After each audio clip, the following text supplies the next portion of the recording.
Hello, I'm John, and this is Must Read More. Today I wanted to talk about some books that have been on my shelves gathering dust for, uh, in some cases, 2 decades, and I haven't read them. So I thought I would share with you these books that have been sitting around for a long time and kind of ask myself why it is that I haven't read them yet. Maybe you can tell me if I should read them, whether they're worth reading or not. Um, In one case, I think I'm going to have to actually get rid of it, unfortunately. But we'll see. So, the first book is The Executioner's Song by Norman Mailer. This is kind of it's a bit of a fictionalized history or um, a fictionalized account of Gary Gilmore, the murderer who was eventually put to death by the firing squad was it in Utah? Yeah, Utah State Prison. Anyway, I've had this book for 10 years. Yes, 10 years now. I bought it at a used bookstore in Russellville, Arkansas, and I've never read it. There's Norman Mailer there on the back. And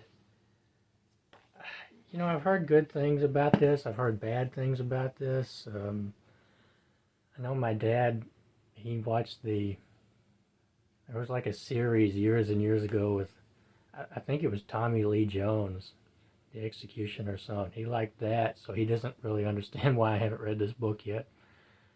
So what do you think? Is it worth reading? I don't know. It's really long. Honestly, I probably bought it. I like the cover. So anyway, no,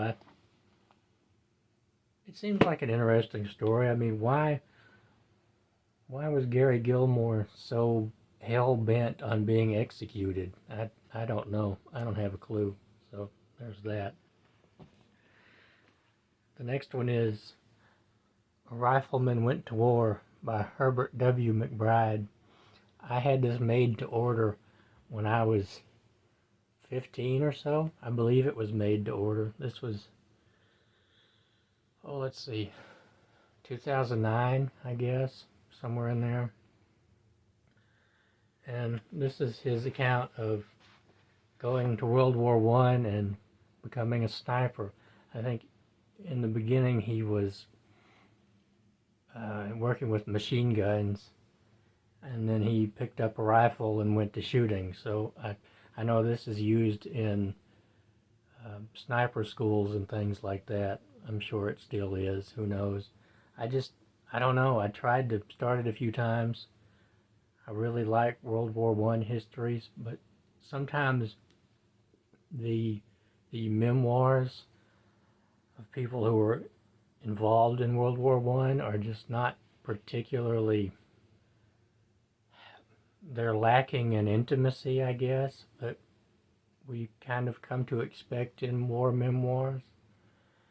And it may be, I don't know, I haven't tried to read this book in probably 5 or 6 years. I've tried to read it several times, and you never know. I could pick it up and get right through it this time. So, what do you think? Should I read it? I don't know. Now, the next one I bought new in 2009. So, in 2009, I was 16. So, yeah, 2009 was 15 years ago, and I think it's 14 years and 11 months since I bought this one, which is Soren Kierkegaard's Works of Love. I was really into philosophy when I was 15, 16, 17. I'm not anymore. If you've ever tried to read anything by Kierkegaard that's not just an excerpt or a summary, you will know that Kierkegaard is incredibly dense.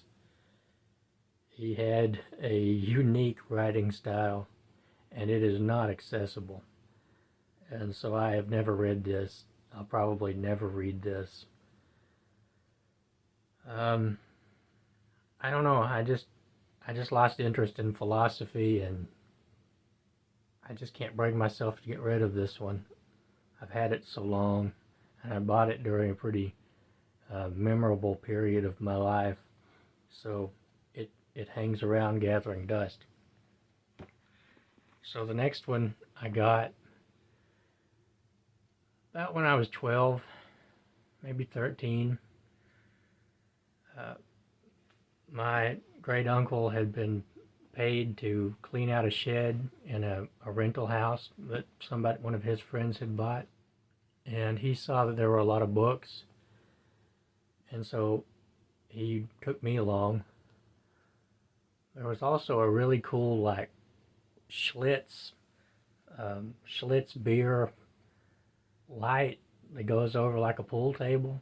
And I've regretted ever since that I didn't take that, because, you know, we could have whatever was in there. We were just getting rid of it, basically taking it to Goodwill and whatever, throwing it in the dumpster.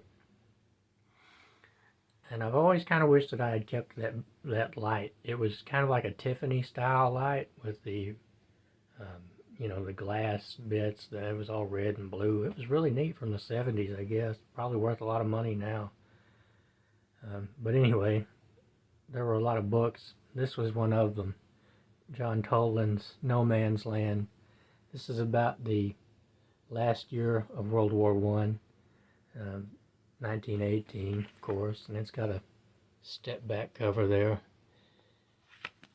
And there were a whole lot of books there. I took a lot of them. There were a lot of, you know, Fawcett Gold Medal. This guy, he was really into war paperbacks. Vietnam, World War II, World War I, and I used to have a lot of them. I think I only have 2 of them out of that left, but there were just boxes and boxes of them, and I took whatever I wanted.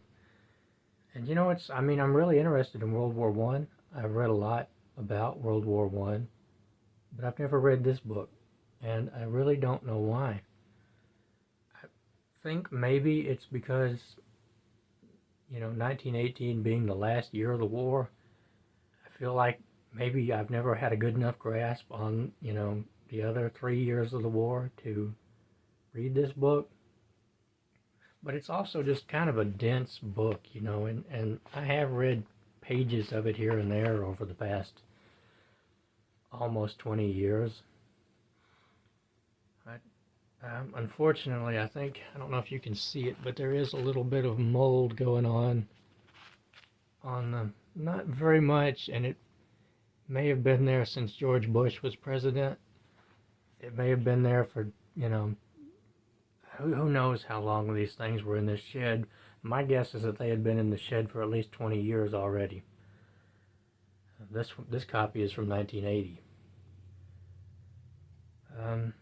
But I've just never read this, and I think maybe the next time I see a better copy, I'll pick it up, and maybe I will eventually read it. I don't know, though. I mean, 20 years, that's a long time, but unfortunately, I don't know if I can keep this one anymore.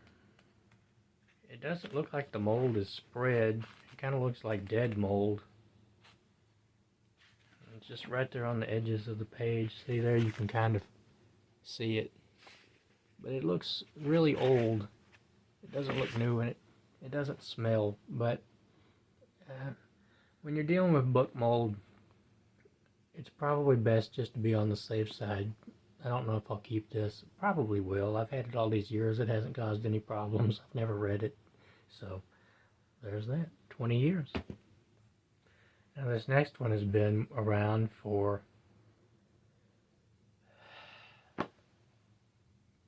24 years. It's been a long time. It was in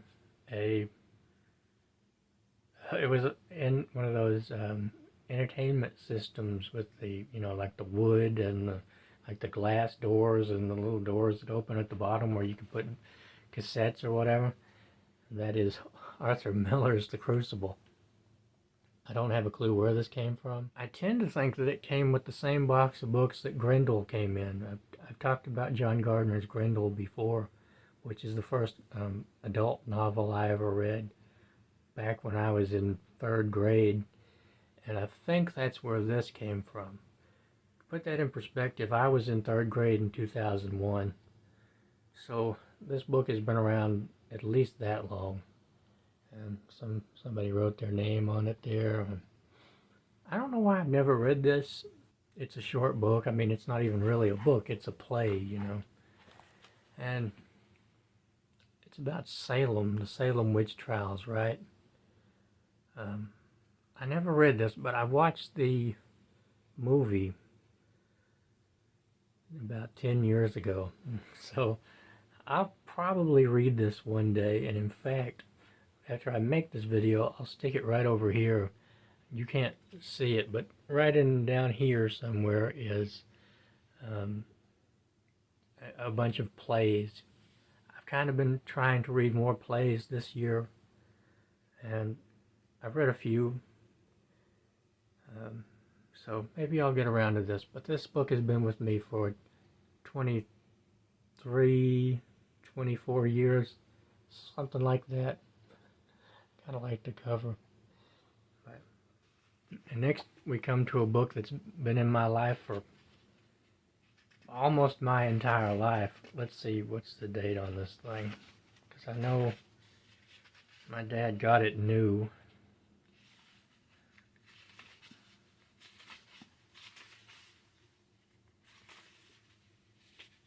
Yeah, so 1995.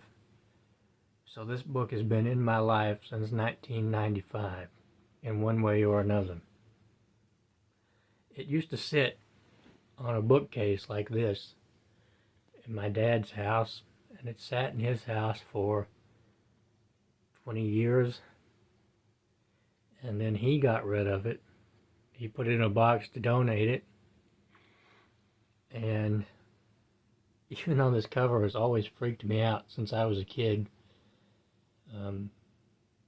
I don't know, I couldn't let him get rid of it, so now it's mine. It's been mine for 9 or 10 years, somewhere in there. And I don't know if I'll ever read this. I don't read much Stephen King anymore. I like his stuff from the 70s and 80s, but as it wore on into the 90s, into the thousands, the 2000s, I don't know. I lost something. It seems like Stephen King changed in the 90s, 2000s, and I haven't read any of his newer books from probably the past 10 years at least, 15 years maybe. Except I read one of his short story collections. I do really like his short stories usually. I like, Skeleton Crew is great, and what's the one with the palm and the eyes on the palm? I really like that one. Night Shift. I have 2 copies of Night Shift, just because my copy that I've had since I was like 13, which is another book that came out of that shed with, this book,